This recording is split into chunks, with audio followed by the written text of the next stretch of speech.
Hey, welcome back, Indiana Sports Beat Radio, here on this Friday, December 15th. Thank you so much for being with us. Joined now by our good friend Casey Bartley from Boiler Upload as Purdue set to take on the number one team in the country, Arizona, number 3 Purdue. This is the highest anticipated game of the year so far, since these are the 2 highest rated teams to go at it. And this is on a quote unquote neutral floor and 70 miles from campus at Gainbridge Fieldhouse. But not only is it's not going to just be Purdue fans, because you've got Ball State and Indiana State going at it before, so there's going to be a little mix there. But I don't think there's going to be very many Arizona fans there, just from experience. Let me tell you, because last year when Indiana played them in Las Vegas, Indiana outdrew them 80-20. Really? It was crazy. I mean, 80-20, easy all day long, and I was shocked with Arizona being so close to Las Vegas. But there will be few fans for Arizona. I think will be few and far between for that ball game. Personally, yeah, I think Ken Baum have them as officially semi-away, semi-home games now. Oh, is that what he puts down? Yeah. So semi-home, which feels about right. That's interesting because Purdue and Arizona, they're in talks to play again next year in Vegas. And Painter mentioned it yesterday. They would be curious to see how the fans are there. But if IU was 4-1, probably looms well for Purdue next year as well. But yeah, definitely for this year, Gainbridge should be a lot of fun. Sellout. So it'll be a good experience. Yeah, it should be that should be embarrassing for Arizona last year, that turnout. But this should be a really good game. You've got a lot of similar matchups here. And that's what both of these teams. Arizona has had some transfers in, and I'm trying to think of the guard. Kashad Johnson is a big one. Caleb Love obviously is the headline. Yeah. Which I've talked to a lot of people this week, Arizona and not Arizona. And I am of the variety that the bar for Caleb Love must have been very low, because he's still shooting 30% from 3. And all you hear is how he's bought in and he's playing well this season, which I get. He does the other stuff. Good defender, good passer, gets to the rim, but he's still a shooter that doesn't really know how to shoot, which is a little problematic. Yeah, it usually is. You got some big guys. Yeah. In this is, of course, Zach Edey, who it's going to be interesting to see what this battle is like with Zach Edey and Arizona's bigs, to see how they handle him, how they defend him, and whether they challenge Purdue to shoot the ball by packing or what they choose to do defensively. Yeah, Umar Ballo is a very good big. 7 foot, 260. They've got a couple guys. Krivas off the bench is 7'2", a little skinnier, but still pretty good size.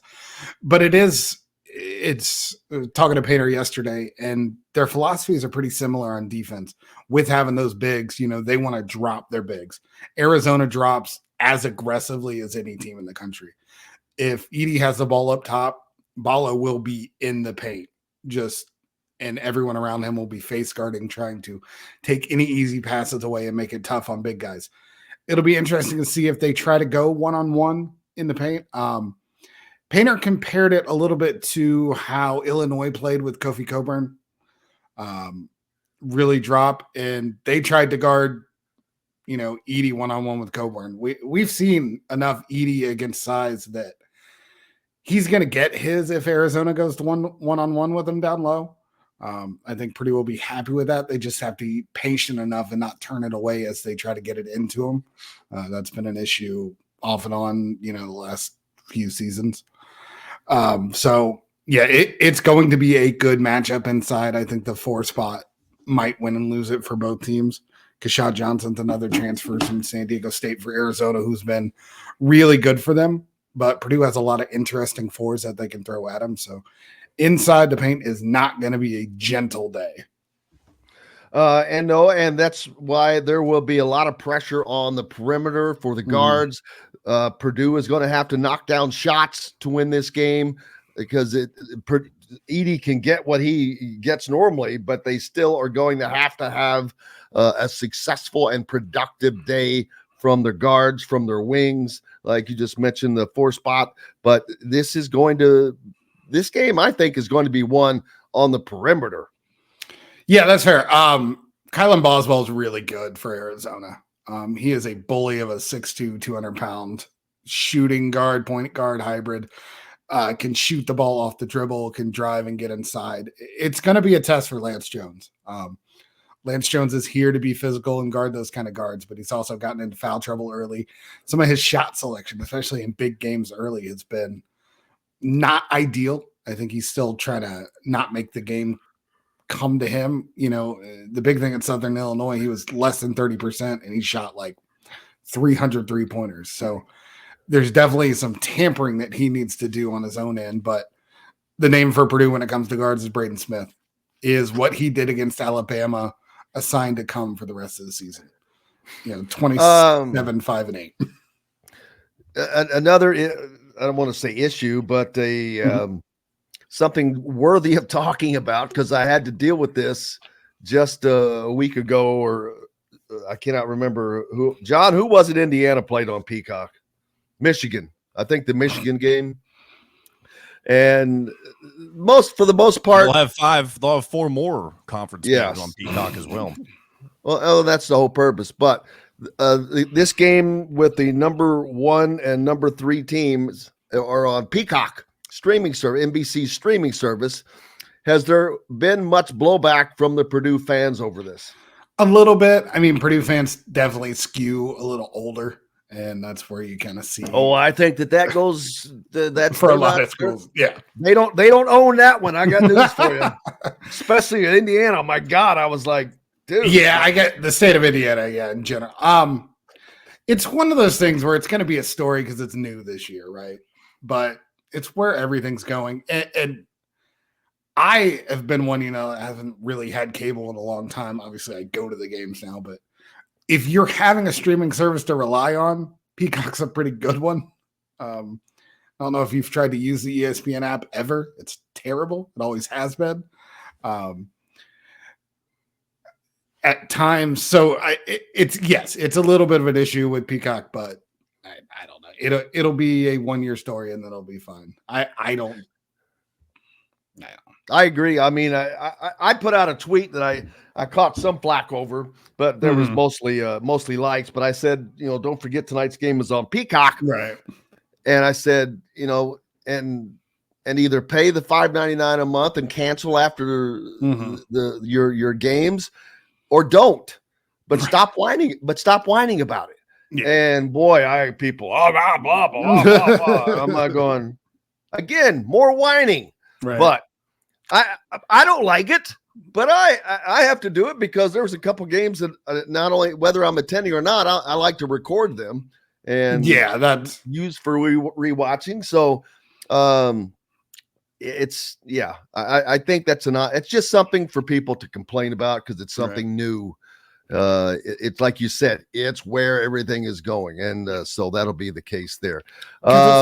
It's not like we're not paying. Like if you have a cable package, you're paying like $3.99 every month for something channels that you've never turned on in your life. So something, yes. Yeah. How many channels on your cable lineup do you right. don't watch? I mean, it's probably less than 10% of the channels that I have. I bet that I actually watch? Yeah, if that. Yeah. So there's that. And another issue, and I don't know if it's going to be an issue, but it's just a sad problem or a sad thing to have, is the NFL flexed the Indianapolis Colts and Steelers game to where it is at the same exact time as this game going on right down the road at Lucas Oil. Yeah, someone that now lives in Indianapolis. I was thrilled by the short commute, and then that happened. So we'll see how short that commute is. There is the game beforehand, so get there early, catch some double doubleheader basketball, and the basketball should end before the football at least, so you'll get out before the traffic gets real bad. Indy's decent at handling traffic, but it's a bummer for Colts fans, for Purdue fans. Obviously there's a lot of overlap there, and you would think if you had a big city thing going on like that, you would try to avoid it, but. Well, and the only good thing with the Indiana game is it's at 12:30, so you've got the time for people that there will be some that go to both of those games, I believe. But or they go from the Indiana game to the Colts game. How prepared are those Bloomington fans going to be to welcome Hunter Dickinson back? Oh, I think that they've been waiting. I think that they have. There's not a better match in all of college sports than IU fans and Hunter Dickinson on the court at the same time. Oh yeah, that is going to be. I haven't really thought about it a lot, but that is going to be it's going to be a loud environment, a raucous environment anyway. Right. But when you throw things like that in there, it just adds to it. And there's not a lot of guys that get under the skin like that, but boy, when they do, what's his name from Rutgers a couple of years ago? Harper. Yep, Ron Harper Jr. And then the kid from Wisconsin, Davidson. Who's married to Tyra Buss, by the way. Indiana's all-time leading women's scorer. Really? Yeah. So that really topped it off for them. But so you guys gonna regret booing at him when they have a kid and they're a 5-star? They hate, and not unless he goes to Indiana, I guess. Right. But yeah, they will enjoy that. But it's going to be a great environment. It's going to be a hell of a weekend. Right. I was talking about. I'm fortunate to have Pat Graham and Sharon Wilkerson on later today here, and they play each other.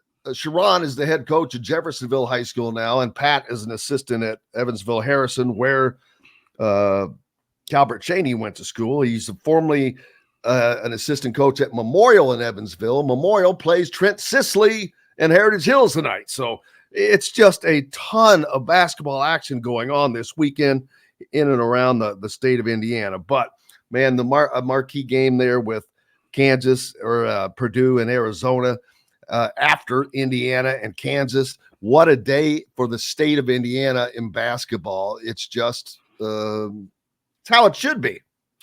Wait, that's kind of the sad thing, because this might be the last marquee games for the Big Ten all season. Well, you're not lying about that, because there's not much marquee in the Big Ten right now. No, like Purdue and IU will be good because it's always good, but there's not going to be the national acclaim for it this year. And then the best thing you have looking schedule wise is Purdue, Illinois at some point. So Big Ten's not hitting the way it normally does.